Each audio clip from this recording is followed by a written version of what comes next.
ঢাকা পাবনা রুটে man CLA 280 মডেলের বাস দিয়ে সার্ভিস দেওয়া অপারেটর পাবনা এক্সপ্রেস। পাবনাবাসীকে সর্বপ্রথম হুন্দাই বাসের স্বাদ দেওয়া অপারেটর এই পাবনা এক্সপ্রেস, যে বাসটি এখন পর্যন্ত চলাচল করে ঢাকা পাবনা রুটে। সর্বপ্রথম হুন্দাই বাসের পাশাপাশি সর্বপ্রথম ম্যান চেসিসের বাস দিয়ে সার্ভিস দেওয়া অপারেটর এই পাবনা এক্সপ্রেস। তবে আমার কাছে যতটুকু মনে হয়েছে, এই ম্যানের যে বাসগুলো, সেই বাসগুলো নেওয়াটাই ছিল সবচেয়ে বড় বোকামি বা সবচেয়ে বড় ভুল বলা যেতে পারে পাবনা এক্সপ্রেসের জন্য। শুধুমাত্র পাবনা এক্সপ্রেসই সাফারার নয়, ম্যানের সিএলএ 280 চেসিস নিয়ে যেই সব কোম্পানি ব্যবসা করতে গিয়েছে তারাই ধরা খেয়েছে। কিছুদিন পূর্বে রাজশাহীর ন্যাশনাল ট্রাভেলসের বহরে থাকা 4 ইউনিট ম্যান সিএলএ 280 চেসিসের যে বাস রয়েছে, সেই বাসগুলো বিক্রি করে দেয় রাজশাহীর এক স্থানীয় বাস অপারেটর মালিকের কাছে। ম্যানের যে বাসগুলো বর্তমানে চলাচল করছে, সবগুলো বাসেরই ইঞ্জিন রিপ্লেস করা হয়েছে, কেননা ম্যানের যে অরিজিনাল ইঞ্জিনটি ছিল সেটি সিজ হয়ে যাওয়ায় বর্তমানে সবগুলো বাসই হিনো একে 1J সিরিজের যে ইঞ্জিন হয়, সেই ইঞ্জিন দিয়ে রিপ্লেস করে গাড়িগুলো চালানো হচ্ছে।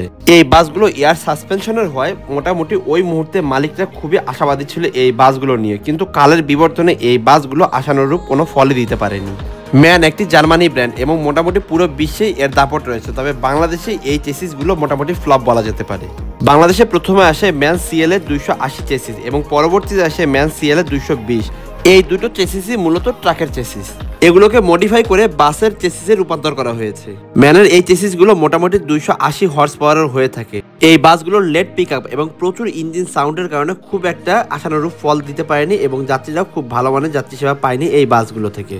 তৎকালীন সময়ে এই চেসিসগুলোর দাম পড়তো 53 থেকে 55 লাখ টাকার মতো। এই টাকায় হিনো একে 1J সিরিজের বাস পাওয়া যেত, যে বাসগুলো মোটামুটি এক যুগেরও বেশি সার্ভিস দিয়ে থাকে। তবে ম্যানের এই চেসিসগুলোর বাসগুলো এক বছর যেতে না যেতেই মালিকদেরকে বিপাকে ফেলতে শুরু করে। ম্যানের এই চেসিসগুলো রেগুলার যে বাসগুলো হয়, সেই বাসগুলোর চেয়ে কিছুটা লম্বা হওয়াতে এই বাসগুলোতে 2:2 ফরমেশনের সর্বমোট 44টি ইকোনমি ক্লাস আসনের ব্যবস্থা রয়েছে। তবে ড্রাইভারের সিটের পরে আরও একটি আসনের ব্যবস্থা রয়েছে, যার কারণে এই বাসটিকে মোটামুটি 45 আসনের একটি বাস বলা যেতে পারে। বাসের সিটগুলো যথেষ্ট সুন্দর এবং অনেকটাই বড়, যদিও 5 থেকে 6 বছর পুরনো এই বাসগুলো, তারপরেও এই সিটগুলো যথেষ্ট কমফোর্টেবল যাত্রীদের ভ্রমণের জন্য।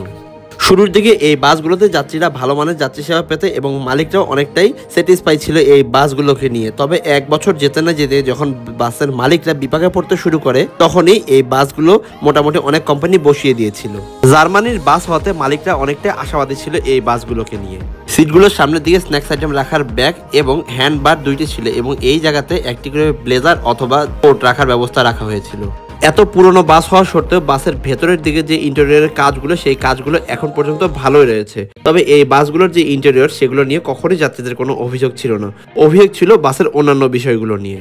সব মিলিয়ে বলতে গেলে ম্যানের এই চেসিসগুলো পুরোপুরি ফ্লপ আমাদের দেশের জন্য। তবে ম্যানের যে সবগুলো চেসিসই ফ্লপ তা কিন্তু বলা যাবে না। গ্রিন লাইনে চলাচলকারী যেসব বাস রয়েছে অথবা লন্ডন এক্সপ্রেসে যে বাসগুলো চলাচল করতো, সেগুলো অনেকটাই লাক্সারিয়াস সেগমেন্টের বাস এবং সেই বাসগুলো এখন পর্যন্ত ভালো মানের যাত্রী সেবা দিয়ে যাচ্ছে। ম্যান সিএলএ 220 মডেলের চেসিস নিয়েছিল প্রেসিডেন্ট ট্রাভেলস, যে বাসগুলো দিয়ে তারা ঢাকা চট্টগ্রাম কক্সবাজার রুটে স্লিপার বাস হিসেবে যাত্রী সেবা দিত। সেই বাসগুলো দিয়ে মোটামুটি ম্যান সিএলএ 280 চেয়ে কিছুটা হলে ভালো যাত্রী সেবা দিতে পেরেছিল সেই মুহূর্তে।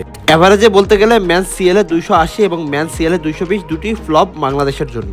তবে বাস মালিকদেরকে বলবো, যে কোনো বাস ক্রয়ের পূর্বে অবশ্যই সেই বাসের চেসিস সম্পর্কে জানুন এবং কোনো ইউটিউবার বা অন্য কারো প্ররোচনায় পড়ে নিম্নমানের বাসের চেসিস কিনে বিপদে পড়বেন না।